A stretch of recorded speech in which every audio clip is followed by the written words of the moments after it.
Guys, আসসালামু আলাইকুম। সবাই ভালো আছেন? এভরিওয়ান, আজকে তো বুধবার চলে গেছে, এই বুধবার ছিল। আজকে তো আমার মনটা বেশি ভালো ছিল না। এই ভাইয়ের মৃত্যুবার্ষিকী, আবার শরীরটাও ভালো না।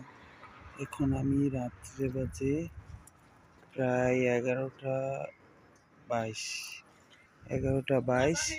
আমি এখন ডিউজে আসছি, মিরপুর ডিউজে 12 নম্বর। এখানে অফিসের কাজ ছিল, কাজটা শেষ করলাম। এখন দেখেন কি নিরিবিলি এলাকাটা, রাত্রে খুব ভালো লাগে।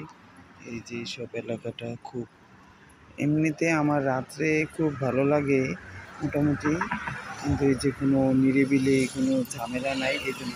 আর ডিউজে তো বিশেষ করে এইখানে আপনার নিরিবিলি থাকে ডিউজে, ঠিক আছে। ডিউজে এখানে একটু নিরিবিলি। দেখুন,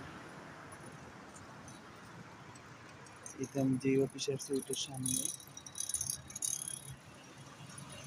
একটা বাইং হাউসে আসছি। রাতে এসে ভালো থাকেন।